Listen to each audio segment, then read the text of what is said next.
Fala pessoal, tudo bem? Vamos analisar essa notícia que saiu no Valor Econômico? Itaú assume controle da Avenue.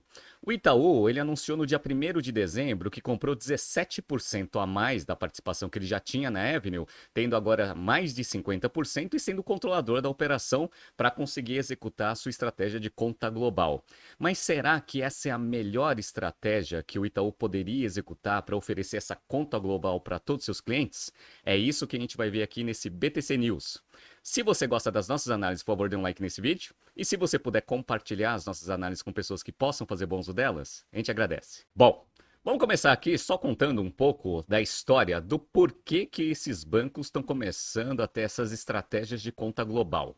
Bom, esse mercado aqui no Brasil, ele começou a ficar muito famoso com a entrada no Brasil da famosa TransferWise, que hoje a gente chama de Wise, que faz toda essa parte de conta global para os clientes. Eles começaram a oferecer esse serviço no Brasil em 2016, olha lá, hein? Então uma notícia aqui do dia 1º de junho de 2016, TransferWise, o Uber das transferências internacionais. Qual que era a vantagem? A vantagem é que você conseguia colocar o dinheiro em reais na TransferWise, converter isso em dólar e outras moedas também, com uma taxa muito mais competitiva e também com uma facilidade muito maior do que você fazer uma transferência para alguma conta de um grande banco, né?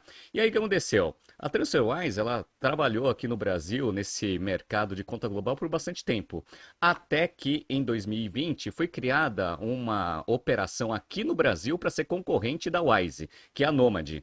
Olha essa notícia aqui, ó. No dia 20 de 12 de 2020, Fintech Nomad recebe aporte de 30 milhões de reais. E como a gente sabe, a Nomad ela ganhou bastante mercado e começou a ser um grande player aqui, mostrando para todos os outros bancos que o brasileiro ele queria ter uma conta global para ter a facilidade de fazer câmbio em outras moedas, principalmente porque o brasileiro viaja bastante, né? Bom, aí agora a gente vai ver quais são as estratégias, a reação do mercado em relação a esses dois players, que é a Wise e a Nomad, né? Eu vou analisar aqui algumas opções estratégicas baseado em um aspecto fundamental, que é o quê? Estrutura. Se a empresa tem uma estrutura já montada ou se ela ainda está montando essa estrutura para você conseguir eventualmente oferecer essas contas globais para mercado. Então vamos lá. Vamos começar com os bancos novos que não têm tanta estrutura montada aqui no Brasil e querem ter essa estratégia de conta global dentro do seu portfólio. Vamos começar com o Banco Inter. Então, como a gente sabe, o Banco Inter ele é um banco relativamente novo comparado com os grandes bancos e aí ele queria ter uma conta global. O que ele fez? No dia 27 de agosto de 2021, breaking, Inter compra banco digital Ucent e entra nos Estados Unidos. Então ele fez a aquisição desta operação nos Estados Unidos, que é uma fintech, para quê? Para você conseguir pegar toda a estrutura de contas globais que já tinha na Ucent e você trazer para o Banco Inter, porque o Banco Inter estava executando outras estratégias, então não tinha essa estrutura complexa que os grandes bancos têm. Então a aquisição aqui foi a opção que o Banco Inter escolheu. E aí o que aconteceu? Um ano depois, ele já lançou a sua conta global para todos os seus clientes. Vamos lá, notícia do dia 23 de agosto de 2022. Com o Global Account, Inter quer transformar clientes em cidadãos do mundo, né? Bom, então vamos analisar a aquisição. Quando você não tem time experiente para montar esse tipo de operação, fazer uma aquisição de uma operação já rodando é ótimo. Por quê? Primeiro que você traz expertise para dentro de casa. Essa é a primeira coisa, né? Segundo que você já tem clientes. Então você já consegue ter fluxo de caixa logo de largada para justificar o investimento que você vai fazer. E a parte de integração, relativamente mais simples do que eventualmente você montar do zero, porque você já traz experts no assunto e aí você integra isso na estrutura que você está montando, dado que o Banco Inter é um banco em crescimento. Né? Qual que é a desvantagem? A desvantagem é que você tem que pagar caro para você fazer esse tipo de operação. Né? Ó, eu peguei aqui, não foi divulgado para o mercado, mas você consegue pegar isso nos balanços aqui do Banco Inter. Pelo que está escrito aqui, o Banco Inter pagou por essa operação 721 milhões de reais. Né? Então, o desafio é você pagar esse valor e ter o retorno disso na sua estratégia de portfólio oferecendo essa conta global. Beleza, tá? Então, vantagens e desvantagens aí de você fazer uma aquisição, dado que você não tem estrutura. Qual que seria a outra opção que você poderia executar se você também não tivesse estrutura montada? É o que o Nubank fez. O Nubank, ele também não tem uma estrutura, porque ele é um banco que está se internacionalizando, mas ele não tinha, né, time expert aqui no Brasil para fazer uma conta global e oferecer isso para os clientes. O que o Nubank optou? Ele optou em fazer uma parceria com alguma empresa que seja especialista nisso. E aí ele fez com a Wise. No dia 8 de abril de 2024, Nubank lança a conta global para clientes de alta renda. Fez uma parceria com a Wise e já está oferecendo isso para mercado logo de largada, né? Qual que é a vantagem de você fazer uma parceria? Bom, no caso, a parceria, você deixa essa operação de conta global na mão de um especialista, que no caso é o Wise, né? Segundo, que você consegue ir testando o produto com risco baixo, porque você fez um baixo investimento e você já está oferecendo isso para os seus clientes logo de largada. Se você acreditar que conta global ela é interessante pelos resultados que você tem da parceria, eventualmente o Nubank ele pode criar uma estrutura em paralelo a essa parceria para ir montando essa estrutura internamente para depois desfazer a parceria com a Wise e aí você ter essa operação dentro de casa. Qual que é a desvantagem de você fazer uma parceria? É que parte dessa lucratividade dessa operação de conta global tem que ficar com a Wise, senão a Wise não vai querer fazer uma parceria. Então a rentabilidade, eventualmente, dessa operação é muito mais baixa, mas você tem um risco muito mais baixo também e você já consegue oferecer esse serviço para os seus clientes de uma forma muito mais rápida do que você fazer uma aquisição. Então tem vantagens e desvantagens aí nas duas estratégias. Geralmente você erra na tomada de decisão estratégica quando você não tem estrutura para você conseguir montar essa operação de conta global do zero, mas você vai tentar. Que foi provavelmente o que aconteceu com a XP. A XP ela lançou a sua conta global no dia 29 de 8 de 2023, a princípio fazendo a operação internamente. Tá aqui, ó. XP lança a conta global e cartão para transações em dólar, com bandeira Mastercard e sem mensalidade. Qual que é o desafio de você montar essa operação do zero sem ter estrutura? Primeiro que você tem que montar a estrutura, essa é a primeira coisa, né? Segundo, que você vai fazer um grande investimento de tempo para você conseguir ter essa solução, sem ter muita certeza se isso de fato vai gerar muitos resultados para a empresa. E obviamente também tem um desafio desta conta global funcionar no mesmo grau de eficiência que os especialistas de mercado. No caso, a TransferWise, que hoje a gente chama de Wise, e a Nomad. Tá? E aí eles tentaram e lançaram isso para o mercado. Provavelmente os resultados não foram bons. Por que você fala isso, Arakaki? Porque no dia 4 de dezembro de 2025 saiu essa notícia aqui, ó. Banco XP relança conta global com Wise e Visa. Então, o que a XP fez? Ela provavelmente desistiu dessa estratégia de montar essa operação do zero e tocar ela internamente e deixou isso na mão de um especialista, que no caso é a Wise, que é a mesma estratégia que o Nubank executou para conseguir oferecer isso para o mercado. Então, esse erro estratégico geralmente está na falha de julgamento da complexidade de você fazer toda essa operação sem ter a estrutura necessária para você conseguir fazer um bom produto para o mercado, que foi o caso da XP. Interessante isso, né? Agora vamos para o segundo ponto. O segundo ponto é, e se eu já sou um bancão, que é o caso do Itaú? Se eu já sou um bancão, o que eu posso fazer? Aquisição geralmente é um problema, por quê? Porque os grandes bancos, eles já são muito complexos em termos de estrutura.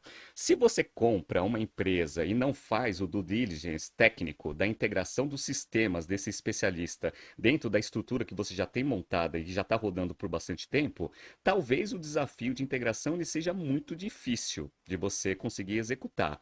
E aí o que geralmente esses grandes bancos gostam de fazer é tentar montar essa operação do zero, porque aí você já faz tudo customizado, integrado em todo aquele monte de sistema legado que já tem nos bancos. E aí você consegue montar um negócio integradinho e você tem bastante flexibilidade estratégica para você conseguir executar movimentos futuros, dado que você já tem toda a solução integrada. Foi o que provavelmente o Bradesco fez, tá? No dia 27 de julho de 2023, ele lançou sua conta global. Bradesco lança a conta global para toda a base de clientes. Nessa notícia, eles contam como que foi o projeto, todo montado do zero, principalmente por causa da complexidade de você conseguir integrar essa solução em todos os outros sistemas que já estão rodando e oferecidos para os clientes do Bradesco, né?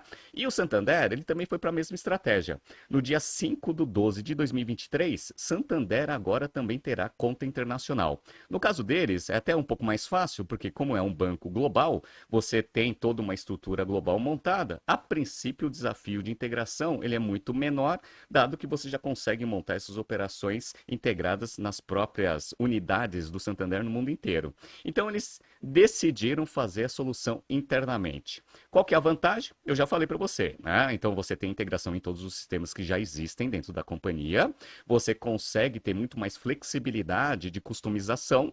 Qual que é o ponto negativo? O ponto negativo é que você precisa saber se seu time ele é bom ou não. Geralmente esses grandes bancos têm times muito bem qualificados, os sistemas já estão todos integrados e, eventualmente, você tem um tempo de desenvolvimento e oferecimento dessa solução para o mercado um pouco maior, porque você tem que desenvolver isso internamente, é muito mais lento do que você simplesmente fazer uma parceria, por exemplo, com a Wise. Perfeito, tá?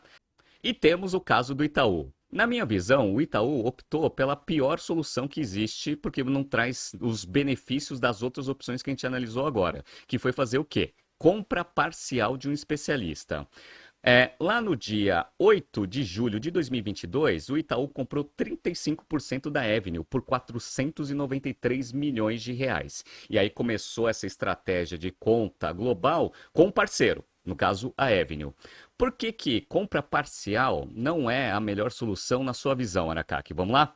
Porque ela não traz o benefício de você trazer uma solução rapidamente para os seus clientes de forma integrada, ou seja, eu sou cliente Itaú. Eu não consigo, pela plataforma do Itaú, acessar a minha conta na Avenue para conseguir fazer as transações de uma forma muito mais simples. Diferentemente, por exemplo, do caso do Nubank e do caso dos outros grandes bancos que já estão oferecendo isso tudo integrado. Tá? Então, você não tem esse benefício. Segundo, para você conseguir executar essa estratégia, eventualmente a flexibilidade de fazer uma parceria, que nem o Nubank fez com a Wise e a XP também, é muito melhor, porque você vai testando esse produto no mercado, vai vendo a atratividade dele, a rentabilidade um pouco mais baixa, mas você pode ir montando uma estrutura em paralelo, como eu mencionei agora há pouco, para você conseguir integrar essa operação, internalizar essa operação no futuro e aumentar a rentabilidade. O Itaú vai fazer isso? Provavelmente não. Por quê? Porque ele já comprometeu quase R$ 500 milhões só comprando 35% da operação da Avenue. Então, provavelmente não tem nenhum projeto de integração e internalização dessa operação dentro do Itaú. Esse é o segundo ponto. Terceiro ponto, você tem pouca flexibilidade estratégica. Por que você tem pouca flexibilidade estratégica, Arakaki? Porque mesmo comprando agora mais 17% e sendo aí, né, o majoritário, mais de 50% do controle da Avenue, você ainda tem sócios minoritários. E o que isso significa? Significa que para você convencer os sócios minoritários a criar uma estratégia integrada com o Itaú somente e nenhum outro banco, você tem que provar para esses minoritários que é muito mais rentável para eles você continuar exclusivo Itaú do que você fazer parceria com outros grandes bancos. Outros grandes bancos podem trazer uma rentabilidade melhor na estratégia de crescimento da Avenue?